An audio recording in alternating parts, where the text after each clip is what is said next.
Hello, intro programming. I apologize for my absence today, but we're still going to keep going on with this project, and hopefully I'll be healthy by Monday.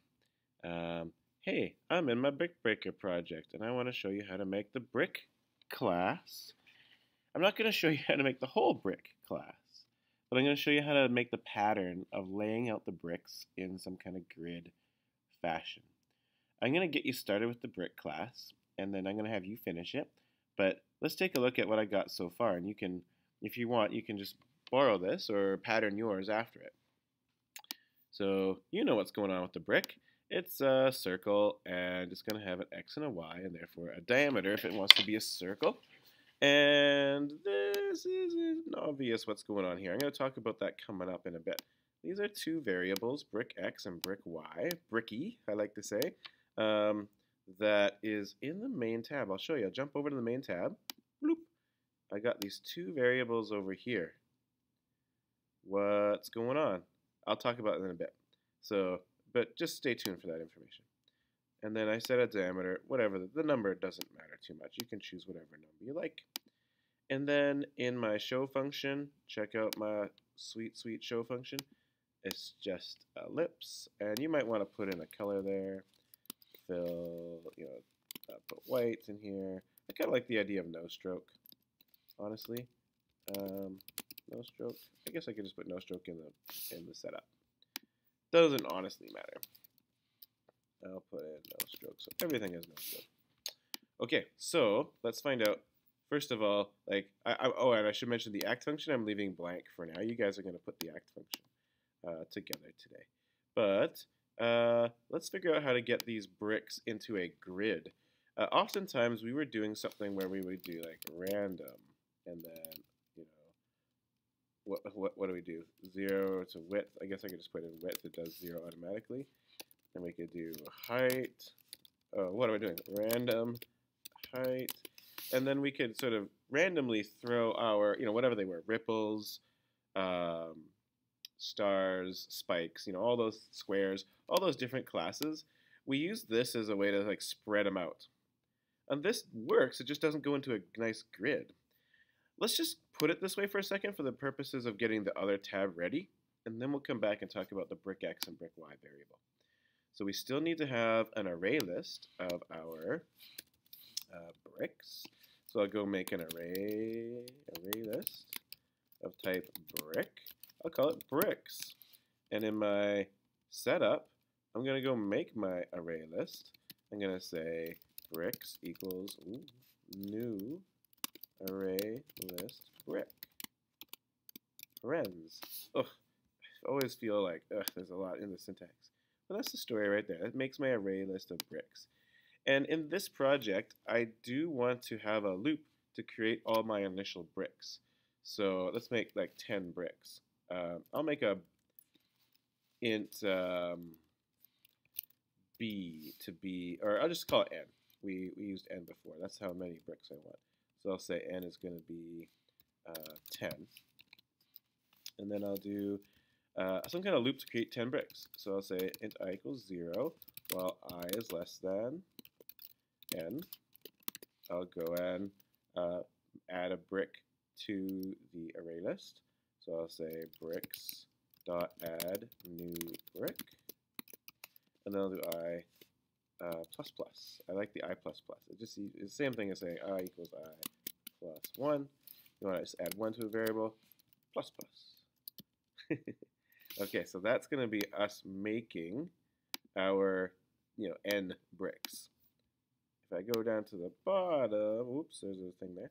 I also need an array list loop to go and show and act all those bricks, because I don't want to do it 10 times, especially because eventually I want to have like 100 bricks in here. So what I'm going to do is I'm going to make it int I equals 0 while I is less than n.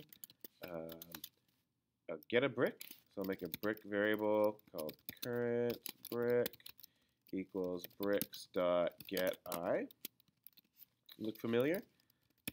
Burnt crick? No, current brick. Dot show current brick dot act. And then of course I plus plus. Go to the next one.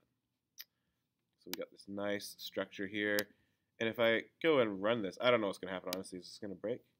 Let me just find my errors. Oh, yeah. I have this other loop here that I'm going to unlock in a bit. I'll just delete that. Okay, let's run this. Oh, yeah. And I unfortunately renamed some variables and forgot to go and double check this. So pardon me as I go and correct my slight renaming. Just to mention that this is actually the proper way to do a variable with 2 words in it. And by proper, I mean this is a convention that all professional programmers adhere to, so you might want to get going with that too. It's called camel case, where like you capitalize each second, third, fourth, etc. word that's in the variable name, but not the first one.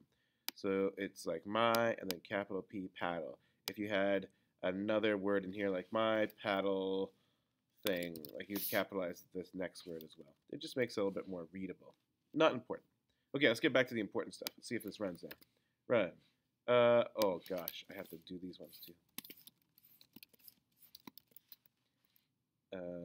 And I don't know what this is. This is like, oh, this is like a playing function. Let's get rid of that. Forget playing. What are we playing? There's no mode framework. All right, hey, check it out. I got like 10 bricks. But that's not Brick. Oh, this might actually be a pretty fun game, honestly.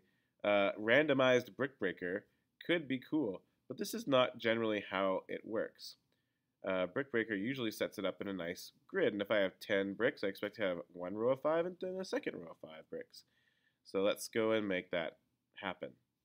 And the secret is, I guess, we'll start with mentioning that we're not going to randomize them. That makes them in different places, but does not produce a grid. So instead, we're going to use these 2 int variables over here, brick x and brick y. And what these variables are going to do is just keep track of where we are going to put the brick. Because they are in the main tab, all the other tabs can look at them. And because they're not instance variables, there's only one copy. Every brick will look at the same values for brick x and brick y, as opposed to, say, x and y for bricks, which will be all unique for each brick. So it's like these are 2 variables that will be a shining beacon from which the brick can refer to and be like, what's the next position? And we can store that next position in here. So I'll start by saying I want them to start at, apparently I start them at 100, 100. So I'm going to put this information actually before the constructor. So before I go into my while loop, I'm in my setup right now, by the way.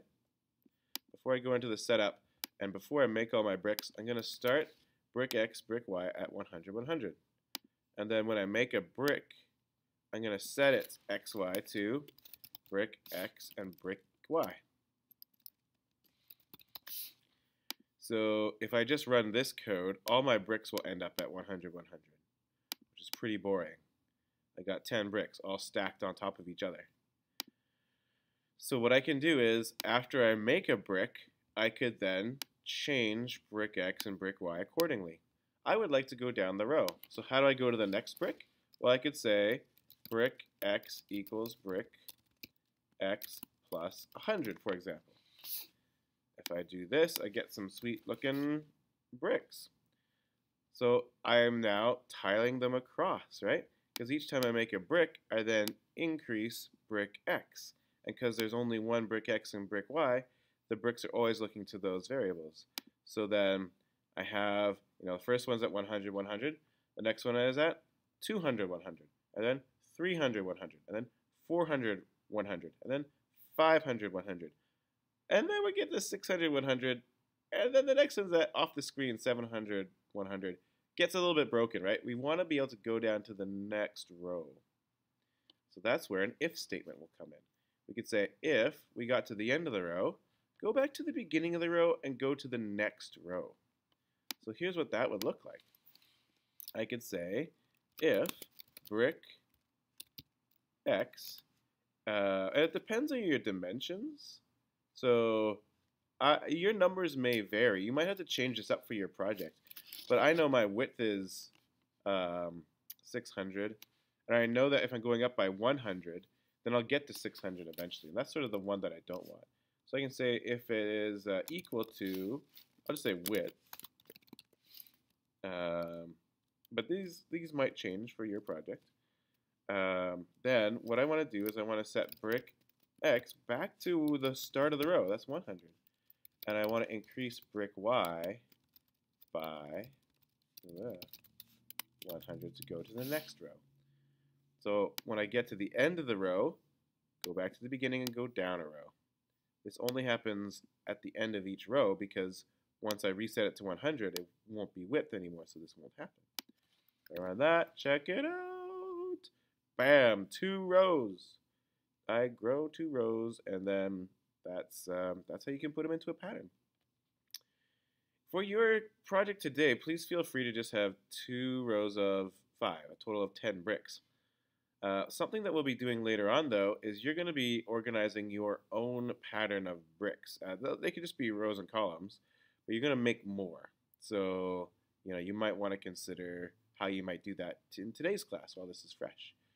So I'm going to leave you with that as a piece of work to do. Try to make a lot of bricks. Like I'm talking, like make your screen a little bit bigger. Give yourself room for, 50 bricks or something, or even hundreds pushing it a little bit. But, that's a good place to be. Lots of bricks is what I'm saying. More than what I did, and make it look a little bit different than I did. To demonstrate that you sort of didn't just type this down, but understand it and have thought about it. Try to make it different than the people around you as well. Don't just, so-and-so did this, so I'll do it too. Change yours up. And I think that'll be a good example of you fully understanding what's going on. What else do you have to do today? So here's our brick class. Bricks aren't doing a whole lot. So guess what? Your job is to make balls bounce off of bricks. And also, you'll want to have bricks die. How do you make bricks die? There's a lot of ways to do it, but we talked about sort of having some kind of alive variable. And if you remove them from the list, that's fantastic. We did look at examples of that from a previous class. So, this structure ends up changing a bit to have things removed. Technically, you don't have to remove them to make it disappear. You can have your show function in some kind of, if alive equals true. If you have an alive variable, then that's the only time where you show them. And that could be good. That's a way to do it. Ultimately, today you can just get it working however you can get it working. But ultimately, we would like to remove them from the list. And, of course, we want the ball to be bouncing off of the bricks as well. I don't know where my thing went. But you're going to have to program where, I guess the question is, where do you program that? Do you program that in the brick? Do you program it in the ball? And, of course, the ball needs to bounce in the right direction coming off of the brick. So that's your work today. And that's going to be something that I am going to be leaving with you. That's not a piece of code that we're going to go over together. You should take some inspiration from our existing code that we have for bouncing off paddles. It's going to be similar. But then how do you bounce off of a brick? Guess what? If you do it in the ball, you're in trouble. Here's a big hint. Do not put the code for bouncing off bricks in the ball. Don't do it. Don't do it. Why? Why don't you do it? Because you have 10 possible bricks to bounce off of. From Brick's perspective, there's only one ball to bounce off of, and you could program the collision for this particular brick to check if it's bouncing off of the one and only ball. So the bouncing code, bouncing and breaking of bricks should go in the bricks act function. And this is something that you're going to be working on. Like, you got to do it. And there's no answer. I'll give you hints if you need it next class. But this is that's the work of this project, really. So try to get that work. Unfortunate that was. Try to get it so that the bricks are detecting collisions with the ball. And then if you just get them bouncing today, fantastic. Love it. If you can get that ball bouncing off of those bricks, I think that's fantastic. if you can also get the bricks to disappear.